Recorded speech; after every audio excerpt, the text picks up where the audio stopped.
Hey! What's going on, everyone? What's going on? Welcome to another episode of Carbonate 90 BS. What up? And I believe, is this... We earned this. This is fair. This is our last episode of, March, right? Last episode of March, yeah. Last episode of March, so... All right. Hey, close the window. Right?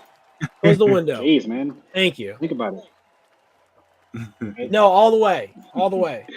Think about it. Summer's coming up. Spring's popping up. Summer's almost here. It's crazy when we think about... spring's here. Summer's almost here. The big May window, which everything happens. D23. I mean, it's crazy, man. When we think about it, I feel like it was just like January, right? We were just finishing up with Ahsoka, and you know what I mean? 39 Fridays till Christmas. 39 Fridays till Christmas. 39 Fridays. The countdown begins. 39 Fridays. I'm just gonna say it. This is too early for Christmas season for me. I need it. I mean, some people say Thanksgiving's too early for them. Some people say Halloween. For me, Easter is too soon to start Christmas. 39 days till Christmas. Yeah, so that's a little early. 39 Fridays. That's 39 days. That's a little early for me. Yeah. I saw it on Facebook. I just thought I'd make everyone aware. Hey, that's news. It's always about 50 or less, right? Right. Yeah, after the first two, it's under 50. So that's not too bad. Yeah, right now, yeah. It goes down from there. It doesn't just go up in the middle.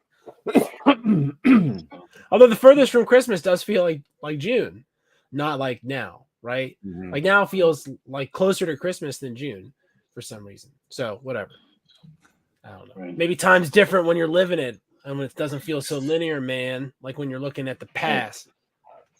All right, so we'll just go. And if you could this, Three Body Problem addresses that. Yeah. Right. All right, guys. I'm sorry. I'm going to stop messing around today. No, you're good. But no, while you had it there, we can go back there, and before we get our show started, we'll do our typical housekeeping and let DP let you guys know where to find us at. Nerdcyclopedia.com, people, your favorite website where you get all your favorite social media @, with Nerdcyclopedia, Twitter, Facebook, Instagram, also on TikTok. We're @Nerdcyclopedia, so make sure that you check those out and follow us. If you're listening to us on podcasts, we're on iHeartRadio, TuneIn, Spotify, Apple Podcasts, Google Play, Odyssey, anywhere that you listen to your favorite podcast. Guess what? We're there. If you're watching us on YouTube, thank you. Make sure you smash that subscribe button, hit that notification button, so anytime that we're on, you know that we're on. And if you're watching us on Facebook, thank you as well. Make sure that you share in our Carbonate Bounty BS the Star Wars group. We're basically talking about everything Star Wars related, getting all your favorite memes and, just all the dialogue surrounding anything Star Wars related. Leave us some feedback too. Nerds and Nerdcyclopedia.com. We love getting feedback and love you commenting on everything that we do. We do love the comments. And we love the private chats. Thanks to the audience. We've had a lot of that sort of stuff lately. It's always nice to have. We appreciate it when you do it. Yeah, no, for sure. Do it. Don't make us love the comments. If you're thinking like, hey, I'm too big of a nerd to talk to those guys, I urge you to consider that we have a weekly Star Wars podcast. And we look forward to doing it. We definitely do. Yes, every week, and we're finding the new things to do podcasts on just because out of thin air. Yeah, just right. Like a BAMF out of BAMF, like Nightcrawler. Right. Bam. Which is another mess, but we won't delve into that today. Oh yeah, well, I mean, they can't put everybody in that show, so not everybody, but he's important. But that's all right. I digress. He's the German one. Germany was divided. Itself. He represents the internal struggles Germany has with anti-Semitism, man. We all understand that. All right, we get it. You like Nightcrawler, right? We like Kurt. Yeah, Kurt is cool. Yeah. How about this? That's like John Cena in Germany. Everybody's named Kurt over there. Everybody's named Kurt German. For our German viewers, I didn't say that. Just to let you know, for all our German Star Wars fans, if you're watching us, I didn't say that. Yeah, and because we do. I love you everyone. all. And love everybody. And Darth Darth Vader's actually pulled from a German background. Dark Father is German for Darth Vader, and that's wow. It's pulled right. So we got to give the Germans props because they've given us strength and military prowess. They've given us extremists and beer and beer schnitzel and lederhosen and those big long horns that people play on the Ricola commercial. Oh, that could be sweet. That's a Swiss horn. They're great too, though. Let's talk about their mess. How great the Swiss horns delicious hot chocolate. Yeah, that's a Ricola commercial, right? Yes, that's very cool. I think that might actually be Italian. It's definitely Alpine, right? So it's a mishmash. It's a mishmash, and Ricola could be German for Gesundheit or have a. You guys, you know what? I have the internet. I'm just gonna look it up. Yeah, look it up. Ricola. That's like something in the Alps, right? That whole Swiss. Probably something from Sound of Music. That would be Austria. I think Julie Andrews was singing about that while she was spinning around. Since we have the internet. Yeah, I don't think those are Swiss. But it says it's Swiss. Yeah, it is. Ricola is a Swiss manufacturer of cough drops. So there it is. There we are. So they have the horn and everything in there. We're so glad you came to our show. Yeah. Are they owned by Germany? Are they owned by Germans? It's a Swiss company. So that doesn't mean anything. Listen, the Swiss cantons are one linguistically distinct from Germany. They have a very specific accent. Plus, it's not just German that they speak. They speak German. They speak French, and they speak Italian. So there's a mixture there. Switzerland has had pieces of it have been fought over by those countries over history. So it's not quite so universally Germanic, Ken, as you might think. All I know is they make great knives and cheese. It's true. Knives and cheese. I like cheese. All right, guys. Can we talk about this? Yeah. They come, and when you come to Carbonite Bounty BS, you get a great education. That's what happens. Yeah. You get a little bit of Carbonite and a lot of BS. A lot of BS. Yeah. Hey, there we go. Right, we did. We got our BS portion out the way, but what wasn't BS, I'll say, was this last episode, right? How about that? I mean, it was a pretty good episode. Yeah, it was. I was really, really, really, really, really into this episode, and there wasn't a lot of action. So that's the complete opposite. There wasn't action, but it's right. I can call a good episode when it's a good episode and it doesn't involve action. I can, There was action. There was action. There was some. There was nice Jedi action, and really, So, question for the room and the world, if anyone's listening, is this the first time we've seen a lightsaber ignite underwater?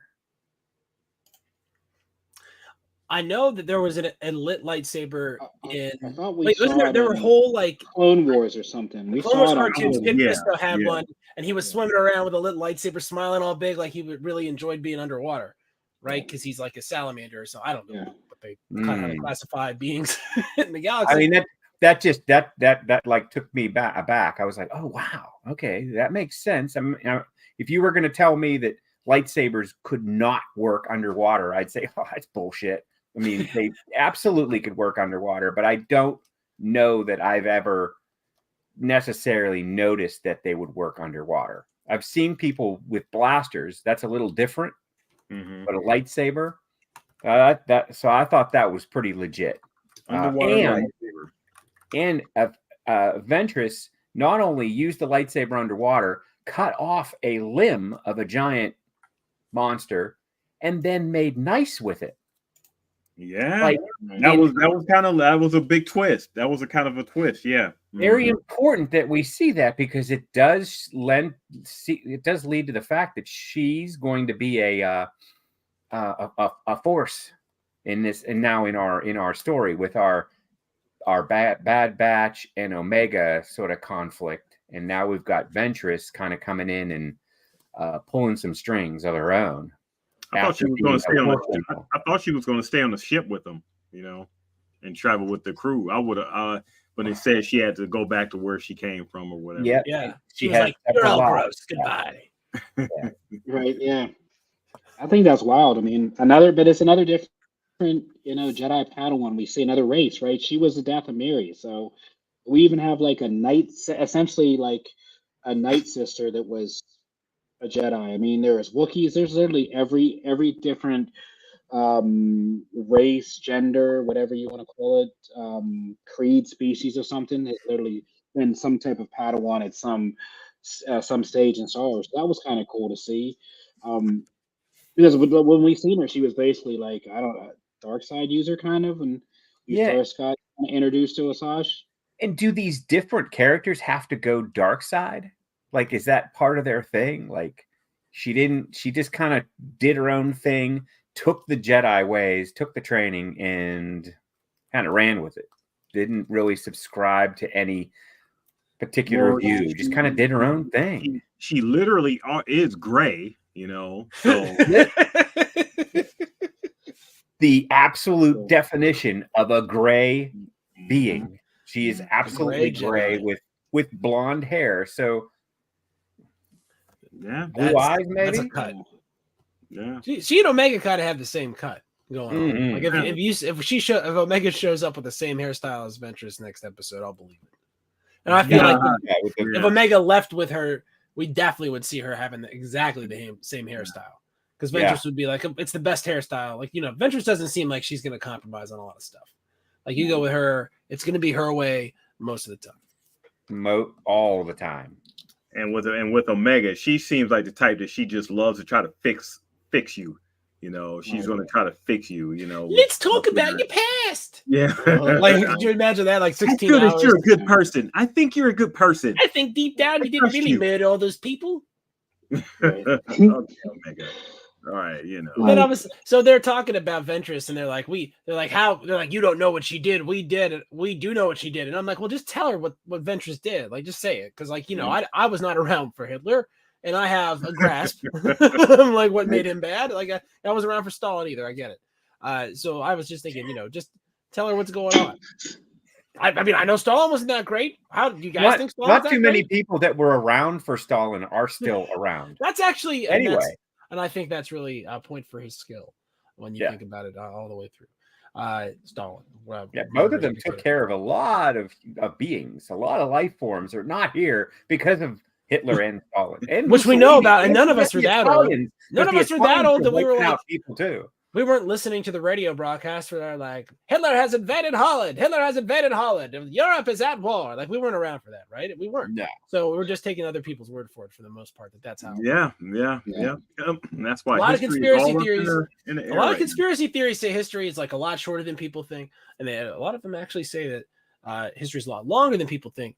Because conspiracy theories are bullshit, and they can say whatever they want. But this episode isn't bullshit. This episode was really good, and I actually like how this is the same thing they did with Hans Dice, and they have these they sprinkle things in like before they put him in another media. So like we know the Acolyte's going to be kind of kung fu hustly. It's going to have a lot of wire work. It's going to have a lot of hand-to-hand combat that isn't maybe lightsaber centric, and it was really great to see that in this episode. I absolutely appreciated watching a Jedi just take people apart with no lightsaber whatsoever to the point where she's like, it's ridiculous for you to keep trying to do this. Like, it's dumb. Yeah. Three of them, two of them and Wrecker, Right. You got Wrecker and Hunter punching you, and Hunter can he's got some of that precognition a little bit, right? Mm-hmm. So he always knows what he's trying to do, and Wrecker's really strong, and she just like dusts them. It's so awesome. It was awesome, and it's what should happen. It's exactly what should happen. She had him in a chokehold, and she had Hunter on the ground at Blade Bay. Crosshair was like what, cowering in the back somewhere? Might have a gun. So. Yeah, he was okay. He was trying to find a gun. Remember, if that's all you ever focus on is how to use it. I mean, gun. What are you gonna do, right? Yeah, that's it. I wonder if they were going to let him shoot and she catch the blaster bolt like Kylo Ren. That would how crazy was that? That's still like probably the greatest moment. One of the greatest moments I found in Star Wars. And it's like that moment in The Force Awakens. That moment was great. Everything that's all the movie went downhill. I didn't care when I saw him stop the blaster bolt. I was like, bro, this is the greatest movie ever. I don't even care.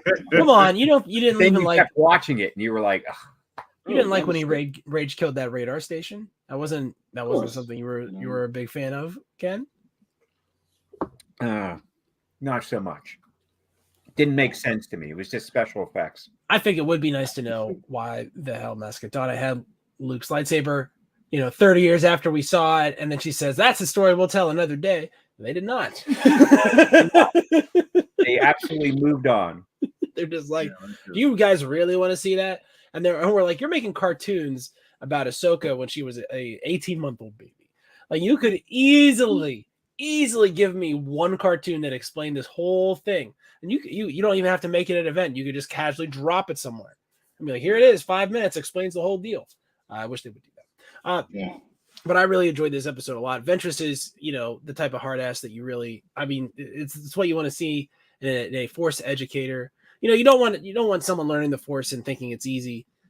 So I really appreciated the tests. And I don't know, they said, I think you're lying about Omega having a high midichlorian count, but she doesn't seem to be particularly effective at wielding the Force, right? And I know she's new, but she doesn't seem like she has some sort of particular talent for doing so, which is probably, one, good for her, and two, I think good for the plot of this series. It is, bro. The whole time I watched that Hitch, I was like, bro, I know Hitch is gonna throw a shit fit if she moves something, and I would have too. Could you imagine if she called the big what if she called the Crack and Forth? I'd have been like, no, you cannot have her do that. Like, this is not right.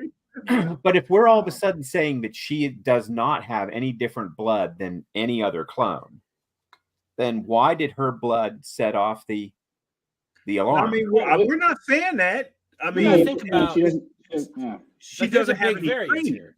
Like, you got to think about this way. There's no training, so but I think money. Yeah, Ventress knows that, and I think she's trying to play it down, so she thinks that maybe she'll be able to come back and take Omega away from the bad batch. Imagine, Ken, if you could make a copy of a copy of a copy of a copy, and every time you did that, the Force sensitivity went up just a tiny little bit. It got better instead of worse. That's what I'm thinking it is. It's not so much that she's some sort of prodigy and she's going to be, pulling ships out of the sky and, sending her lightning in the air. Yeah, no lightning or anything. She's not going to be doing backflips with a lightsaber and stuff. But she has a little bit more Force sensitivity. So maybe she's real. Like if she eyeballs a shot with a bow, like a bowcast or something, really good at that, right? Maybe if she takes a pot shot at someone with the quad guns on a ship, maybe she's really good at that. But it's not like you have to, if you can do those things, immediately progress to becoming a Jedi Master.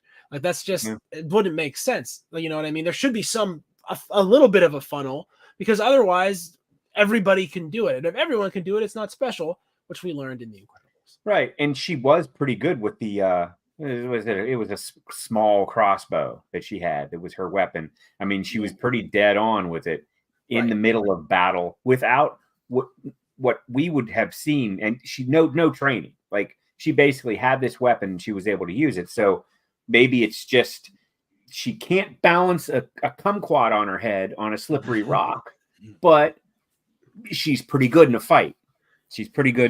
So maybe she's kind of like. I've always thought of it like this. She's like Wayne Gretzky, right? Like if every other hockey player is just a regular hockey player and Wayne Gretzky has the precognition, the Force, like understanding of the context, right? The awareness, then he would be head and shoulders better than everybody else just for that reason, right? Now, obviously, Wayne Gretzky did not have any Force sensitivity and just worked really hard and had a lot of talent.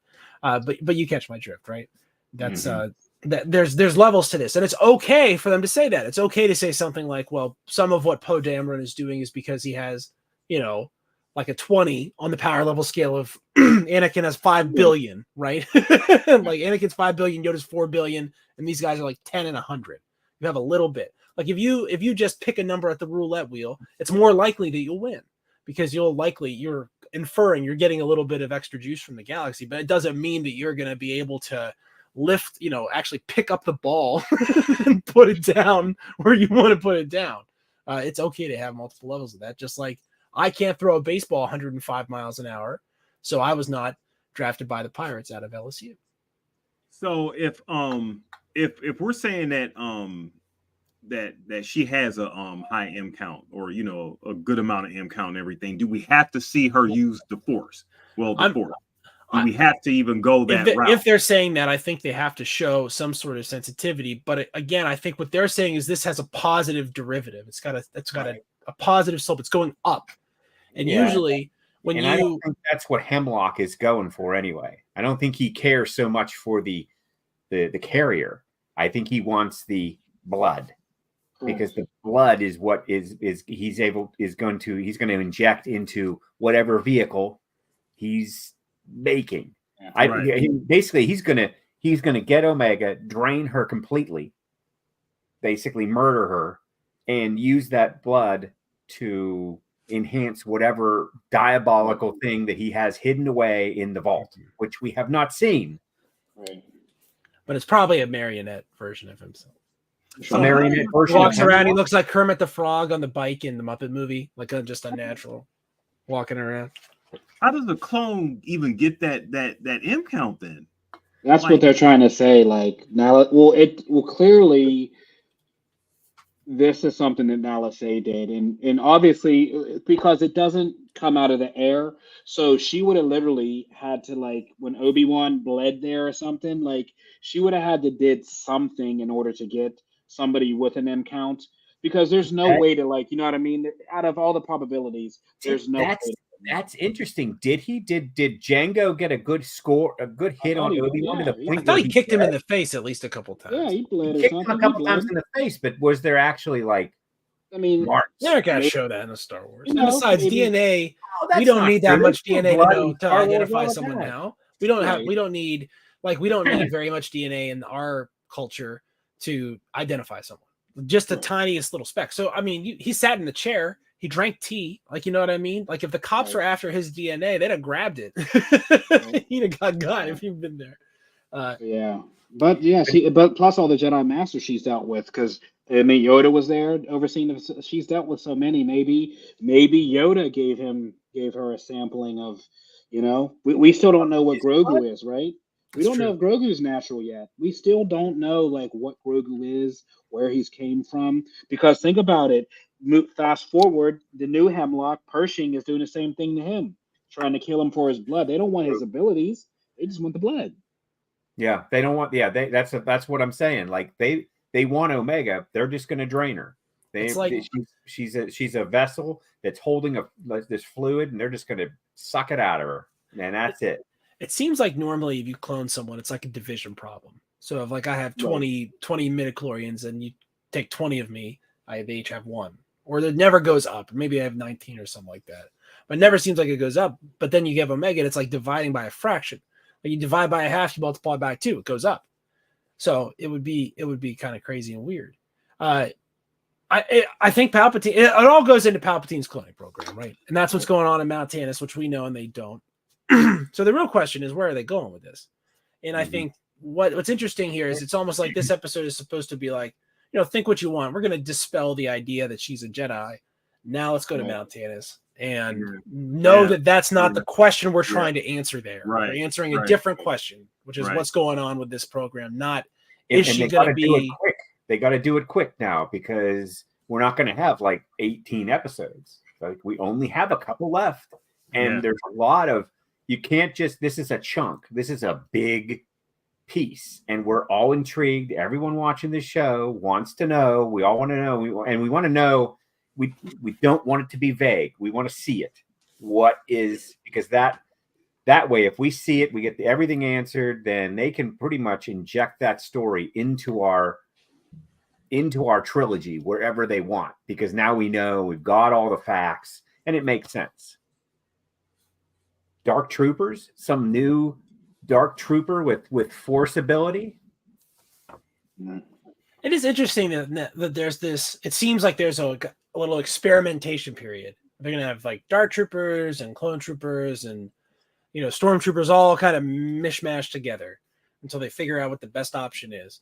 And by the time we get to the Luke Skywalker era, they've just figured it out. It's a Stormtrooper, and it's probably had a brain scrape. He's right over there. Like, then that guy next to him is the same guy, essentially, because he had his brain scraped. When you scrape a brain, you don't leave that much left.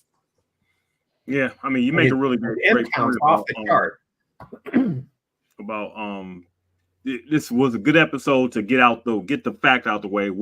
This story is not going where you think it's going, or if you thought we were trying to make Omega Force Welder or whatever, that's not the story that we're trying to tell here. So this was a very, it's like T-Mitch said, wasn't an action heavy episode until they got into fighting and everything, but it was a very plot forward moving episode, right. For getting this out the way. This is out the way, so we're not dealing with her as a Force Welder or whatever.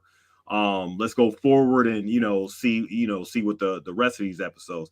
I have to say this episode just makes me appreciate the animation style, that just goes into these episodes. It was really good. The underwater stuff was great. The shadow stuff, within the cave was really good. The reaction stuff with Omega, to a degree, was really good. The way she was reacting to Ventress and everything. And the way they just position the clones. I mean, I take a look at like a lot of the art styles and everything with this show, and they've done such a great job this season with just knocking it out the park animation wise. And I mean, it's whew, whatever we get animation wise with the Bad Batch, I hope it matches this. I mean, animation wise, as far as the next Star Wars animated whatever, I hope it matches the quality of this. Yeah, I think they know what they're doing. I mean, I think the story is matching with the animation. Like it's a good story. It's deep. It's rich. I think the animation helps that along. I just thought of something. What's Fennec Shade doing with Ventress? Like, why are they buddies? Why is that? Why is that the person that she decided to send mysteriously to the Bad Batch to include them in on this? Because she didn't really seem to know why they wanted the information, the intel. She was probably as confused as they were why she was there. I mean, what are those two doing together that makes it? I mean, that's a really good question. I mean, does this make sense? Does this make sense? What we know of Fennec and Ventress, they're two completely. They would be fighting each other. Yeah, they would be at each other's throats, not like bedfellows. Well, I'm sure they probably, from what it seems like, they might have met in a cantina or something and exchanged information. Because Fennec's a gun for hire, regardless of who pays. She's almost like what was it on the Rebels or whatever we watched with the who was the lady that sold him out? Or no, the Bad Batch last season. Who sold him out last? The cantina owner, right? Yeah, right. So what? Yeah. But yeah, the lady that sold him. I mean, she's a a gun for hire. So I'm sure they've crossed paths, and I like the new arc of, I guess, we're doing with Ventress as far as her being more of a gray Jedi. I mean, before it was more of she was a dark side kind of user and more evil. Now that she's taking on more of her Jedi path. Didn't like that she only had one lightsaber, by the way. That was like she has two, like Ahsoka. So if anything, I was. You know what I mean? I guess, budget got cut, so we got it down to one, we can't animate two lightsabers. You want to animate two lightsabers? I mean, if you think about her character arc and everything, she's basically like a prequel Ahsoka. It's literally the arc of Ahsoka was a Padawan, was cast away from or not really necessarily cast away, but, everything happened at the academy. So there were all these Padawans that were left to fend for themselves, and, she took different paths. So this was... So think about it. This period, she's one of the only ones left. So if we talk about where we're heading to, leading into the Death Star, I mean, for what we know, it's just her and Obi-Wan, right? Nobody knows of any other Jedi Masters or where Master Yoda was. We don't know about or anything. Nobody is. Yeah. So at this period, she's like kind of like laying low. So when you hear the term M count, she's probably like her ears prick up, like who the hell and what the hell is going on. So maybe because think about it, that was it. You think that was it? It was an ultimate layup. This is definitely leading into an Omega series because she talks about there's a point to where if she is as high as you say she needs to be trained. So essentially, they may take the spin off of this of maybe Omega getting a show and her being some sort of force shielder, but there was definitely a layup. And then they did the ultimate character arc creation when she talked about how many lives she had, like a cat. So for everybody who said she's dead, she's already. And Filoni was real clever with that when he said it.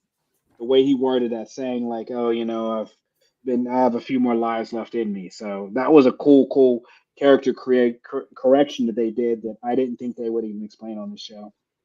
If only we had some sort of example of a very highly skilled force user that had never had any training in Star Wars. Oh wait, Luke Skywalker is literally that guy, and he was able to block that blaster bolt with the lightsaber basically first try, intuitive. And that's why I don't think Omega, by the way, is particularly overly force sensitive. No. I'm glad. I'm glad. Well, wait. Never mind. I totally forgot. You've got to give Luke a few. I mean, think about who his father is. It's true. Okay, it's true. He's his not father. He's not really just a farm boy on Tatooine that's grown up completely anonymous. Nobody knows who he is. He's got this like protector that stands about 500 feet behind him, and he's been with him all his life. He's not like that at all. It's like, think about who his dad is.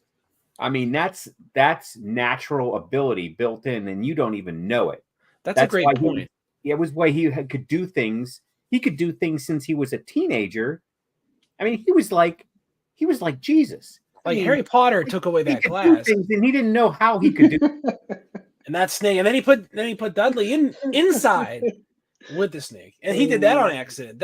It's a trope in storytelling that if you're preternaturally talented, you suddenly have a secret knowledge of the thing you're coming against. That's actually a plot point in Dune 2, because because Paul puts on his still suit and stuff, and he does it right, and he understands the culture without being told. Because it feels natural, like the right one.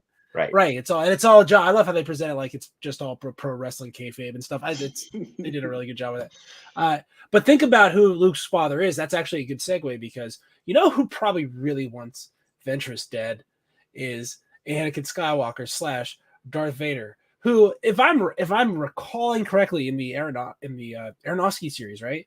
He got the scar from Ventress. Isn't that where he got his scar that he was wearing in Episode 3?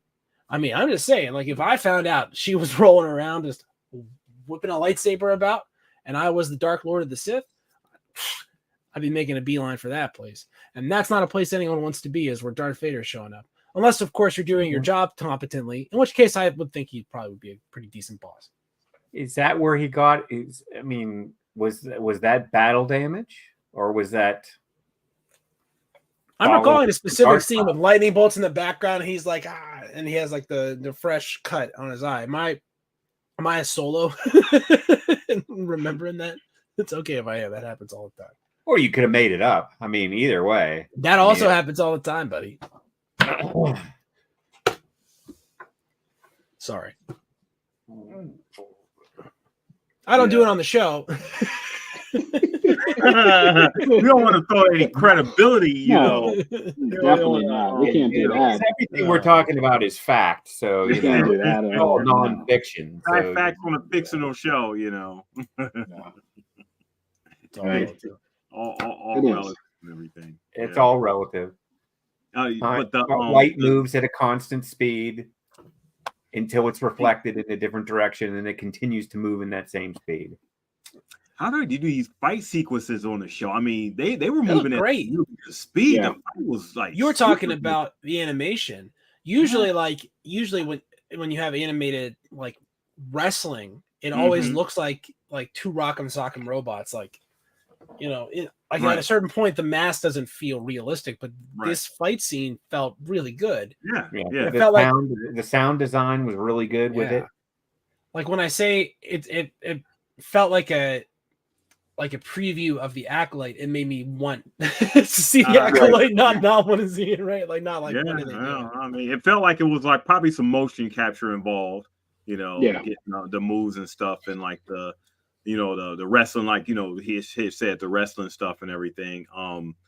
It was really good. It was super good the way they did that. I mean, like you said, the whole overall episode was really good. It's been a good season so far, man. Yeah, It has I've been. really been enjoying It's this. been great. There hasn't been a bag episode yet. I mean, No, we're 9 for 9. No, This I is mean, ironically, back except for to the that. one where Yeah. it got it was just animals, and there's this weird planet, and it was like a wildlife episode, which had, to me, that was like complete filler. Like they just wanted to give us like 30 minutes of, something to entertain us till the next week. But You talking about last season? yeah, the whole last season. Yeah. I mean, I don't even remember last season. We're just gonna write that off. Tech died. Other stuff happened. Allegedly, he's Season never dead. started. Allegedly. Allegedly. Allegedly. I mean, you're right. With I Ventress being in think- this episode, like who's Yeah. even dead in Star Wars, right? Yeah, They're Ventress all came back alive. Yeah, I don't see how Tech's dead. I mean, that's whatever. probably him. I mean, That you is know, him. from a couple Right, because, episodes ago or whatever. Like you don't bring something like bringing Ventress back from the dead is a sort of thematic thing that a writer would do, where you bring Yeah. someone back from the dead and it's someone that you're kind of surprised about, and then like right away you bring someone else back from the dead and you go, aha! You That's weren't a expecting me to great- do it twice. Great point. It's sort of like a setup and everything, you know. So we Right. thematically did this, so you should expect this to happen.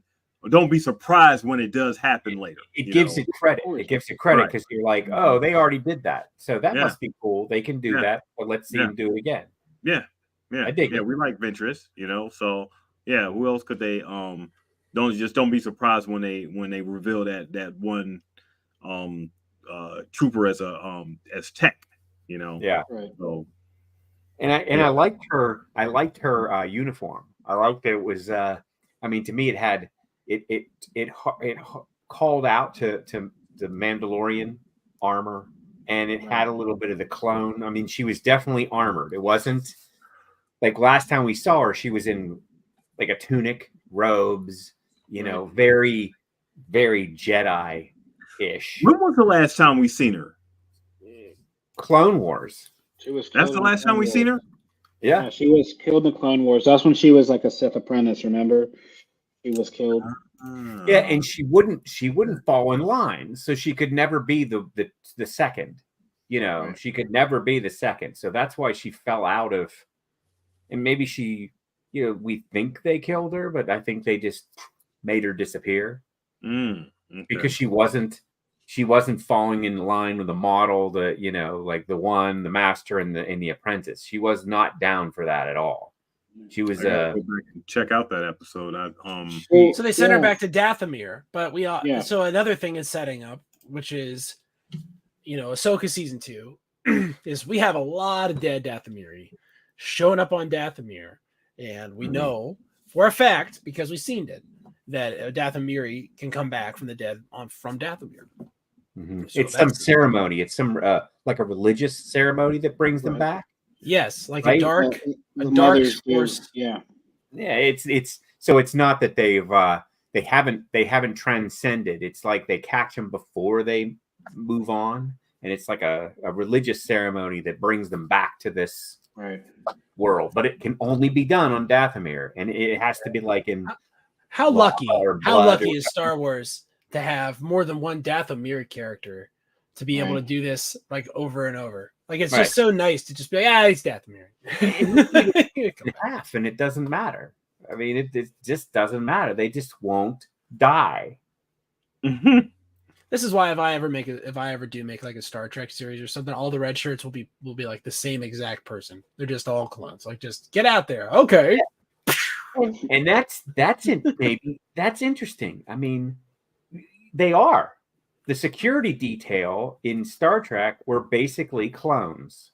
You didn't really know one from the other. Scotty was the only one that wore the red tunic, and he was engineering, but that wasn't specifically engineering. That was like security, and why Scotty wore red and he never got knocked off. Neither did any of his team. That's why There their was engine all- can break it down. Yeah. It's because he's actually an MP and they have him running the reactor. He's like, I don't know. And he kept yelling that, right? Wasn't that his whole thing? I don't know. I can't do it. And Like Kirk is nobody- actually just asking for regular stuff. He's like, hey, can we go forward? He's like, I can't do it. I don't know. We don't know. We have no way of knowing what's like normal for a starship. Yeah, but because you couldn't tell the difference between one security guy or the other, so they're kind of like clones. And here I am not knowing fuck all what you're talking about. What? That, You don't know what red shirt is? that's I one of the sci-fi things I that you told don't you. know, T. Mitch. That's one of your blind spots. anti- It's all right to have. I them. was told at a young age, very young age, by very, very staunch Star Wars fans that it was like, no, it's either one side or the other. No, but neither. See, that's silly because neither story fights with the other one. They're just completely different. Well, it's a fact that it has star in it. You know, Yeah, it's it's either just star like- or you star. Which star are you? Yeah, Are right. you It's just Star a Wars? contrast. Or are you So Star Trek? Star Trek was first of all. I feel I'm not so if there's anything you have to actually literally hand to them, it's that. You have to give it to them. They're Yeah, they first. came first. They're first. They're also communist, which is, intentional. And actually signaled that Gene Roddenberry kind of figured the US was going to lose the Cold War, which is pretty funny. Right. Right. Although the history is different, right? Well, but 2024 is a pretty formative year in the Star Trek universe for those of you that don't know. There's like a nuclear holocaust. So we're on pace for that, which is really great. So yeah, Star Trek. Everybody problems.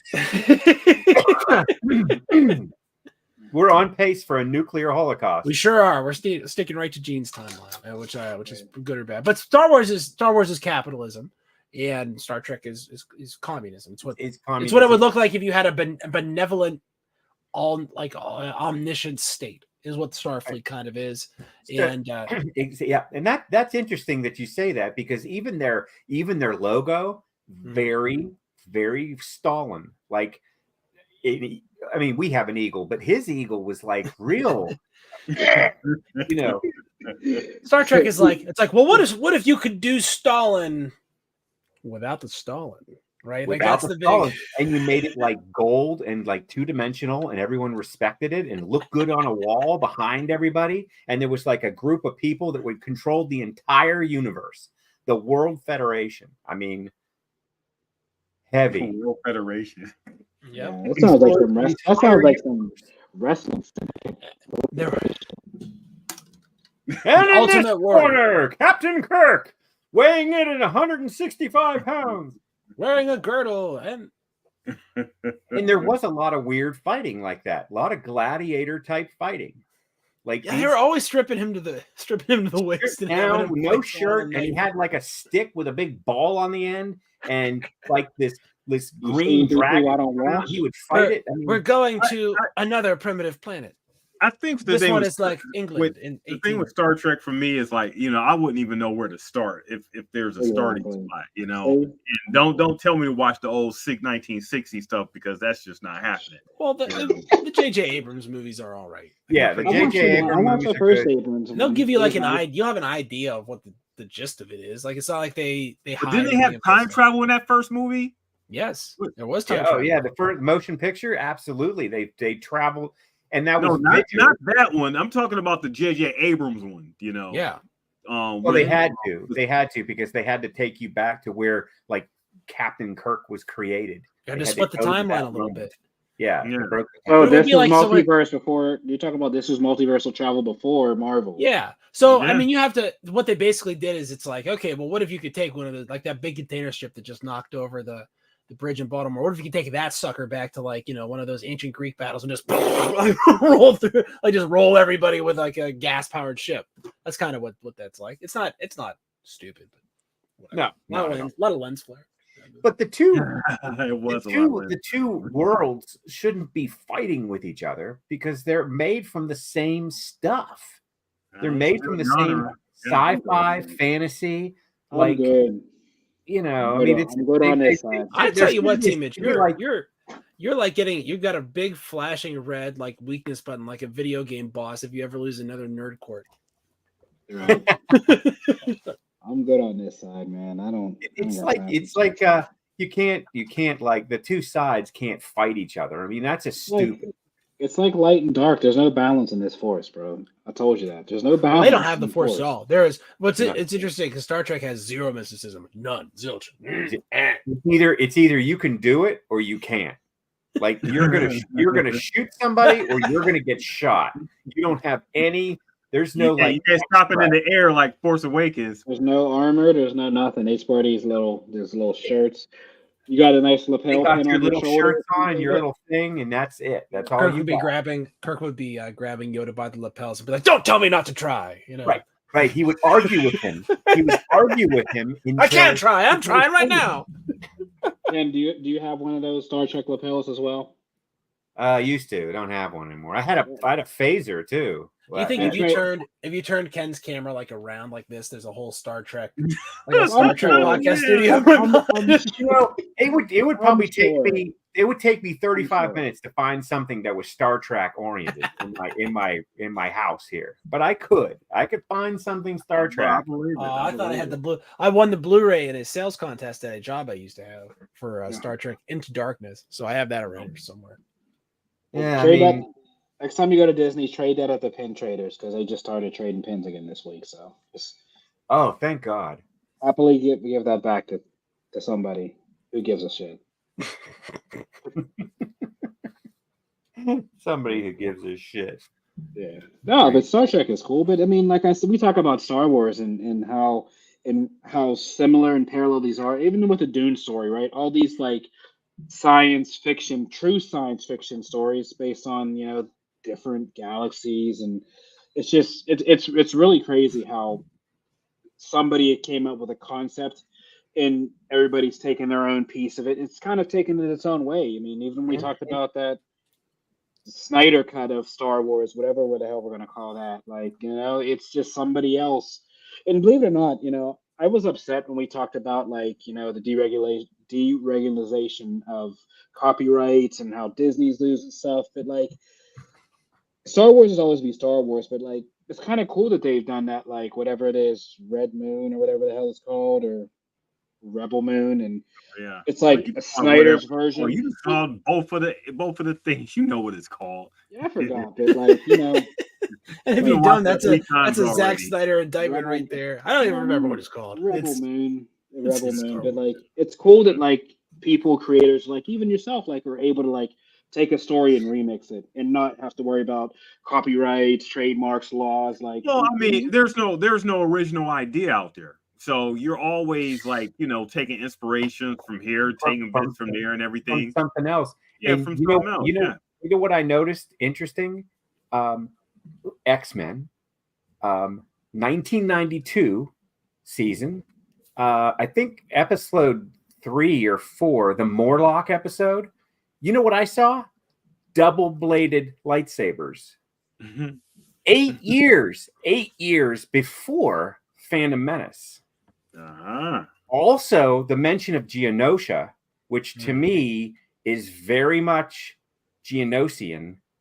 I mean, there's some stuff that I think George was watching X-Men cartoons, and because we saw, like I said, double-bladed lightsabers being used, both a red one and a blue one. I can see that because Genosha did come out right around like the early 90s, so it could have probably influenced his There's a lot of stuff that I saw, like you were just saying, DP. Things influence each other, and there was a media and there was a popular story that had some interesting tidbits in it, and we saw that dropped right in Star Wars. Yeah. Now, whether George had this already penned decades ago, who knows? But it was pretty specific to see these things come up in this cartoon that was probably on Saturday morning at 8:30. Well, I mean, George is known for taking big chunks out of people's ideas and stuff. You've seen that list I put up on Facebook and everything. Mm-hmm. Mm-hmm. Princess Aaliyah, Princess What Leia. did George steal today? X-Men was on at 11 on Fox. 11 on Fox on Saturday morning.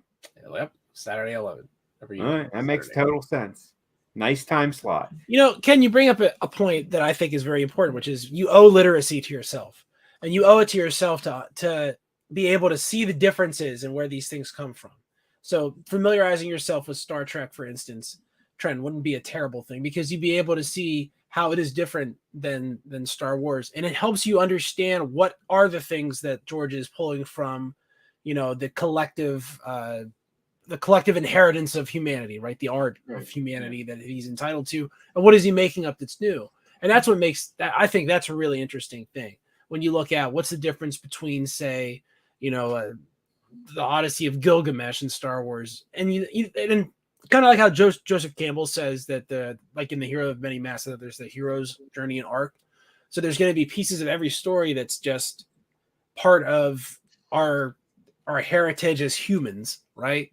That you're entitled to things like biblical references and like Hansel and Gretel, stuff that's really old. And that's why Mickey Mouse losing the rights to Mickey Mouse isn't a bad thing, because you're never really, your art becomes the heritage of humanity over time, right? Over time, and Mickey Mouse belongs to all of us now. Right. Well, Steamboat Willie, Mickey Mouse, right? Yeah. And there's nothing bad with a different take on things. There's nothing bad with like a different story.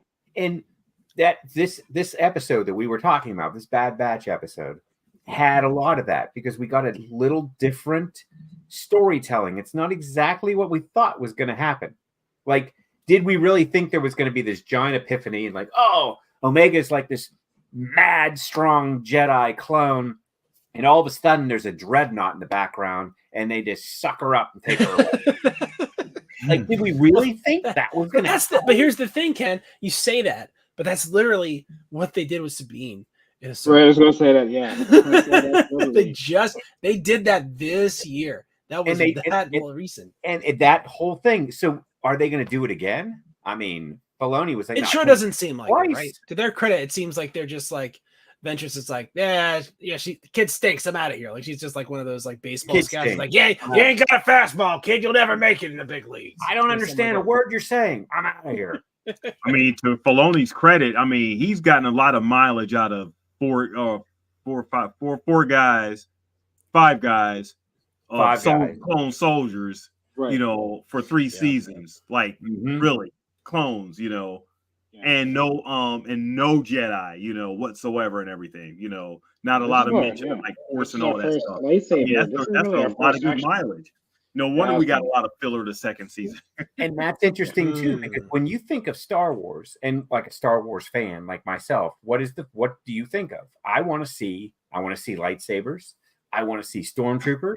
I want to see space battles. And what am I not seeing in this series? And I don't care. Yeah. I'm not seeing nothing. It's like a whole. Well, I mean, you get a lot of Empire stuff though. You still get a lot of Empire stuff. Yeah. There's enough to keep it like humming in the background, but we're not it's not being thrown in our face. Right, it's just enough so that you're like, maybe the Empire isn't that evil. And they're like, oh, really? You don't think they're that? What about this? This is pretty evil right here. In the next episode, and we're going to terrorize everybody. And we're going to start blowing up planets, and you're going to love it. You forget for a couple episodes, and like, watch as we crush this this new place you've come to love. And you have to go back. I've been watching Andor also again. Of course. And it's interesting. Have you, King? Like, yes, I have. And that poor woman, the Imperial Security Bureau agent who sees the rebellion. She sees it. She sees it happening. She sees these very vague and somewhat separated acts of terrorism. She sees the rebellion, and what happens? What did her boss do? Give me the broom. We'll just sweep that under the Imperial floor, and we won't mention it again. Yeah.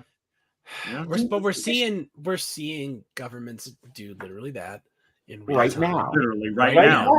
Like Russia right now is trying to blame Ukraine for a terrorist attack that just doesn't seem to be their style. They're doing stuff to Russia. Like, let's not pretend that's not happening, but they have a very specific thing they're doing. It's what these companies do. But you can't have weakness, right? So we're fighting a specific war, but we don't want it's the Empire, like it's Imperial security. It keeps everything quiet. But at the same time, these guys, they're not allowing interplanetary communication or travel, so they have a tight lid on that. So if you have, you could have World War V on some planet and not tell anybody, and how would they even know? So, the Empire is controlling media and controlling the narrative And I'm sure Palpatine's leaning on the right people with his force stuff. I'm sure he's getting someone motivated the right way that needs to be motivated, or distracted that needs distracted if he needs it. He's the Dark Lord of the Sith. He's got a lot of irons in the fire. That's his whole bit. And it depends on how he wakes up. Who wakes up that day, what iron he's going to fire, because he has a specific motivation, and every day it's something different. Like it's always something different with that guy. I've decided today we'll be doing education policy.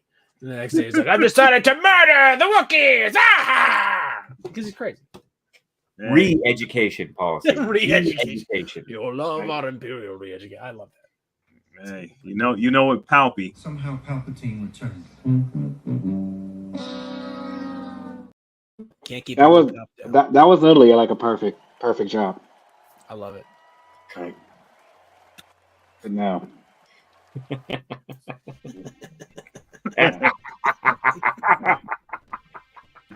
Right.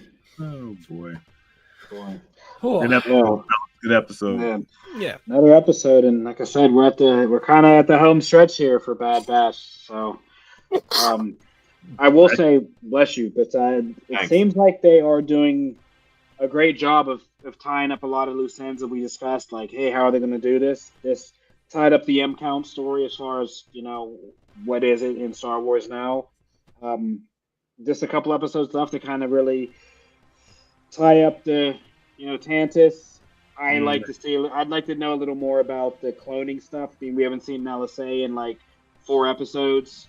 Last time we seen her, he was talking about killing her, and he didn't need her necessarily anymore. So, like to get a little more of what's going on there and in the experiments. Haven't seen Emery in a couple, so hopefully the next episode will be more Tantis driven, and we get some more backs. Just more interest in Hemlock, more Empire. Yeah, it's more Empire stuff, But no, happy as always. We're still 9 for 9 and going strong, so I'm happy about that. And yeah, guys, as we discussed on this channel, we have another channel. If you guys do follow us on Facebook, that we will be discussing X-Men 97, and that's where we do all our other nerd different reviews of other shows as well. So. Keep an eye out for that. As long as you guys like us, please smash like on the video for watching us live, and or leave feedback because we appreciate it. And until next week, guys, this is the way. This is the way.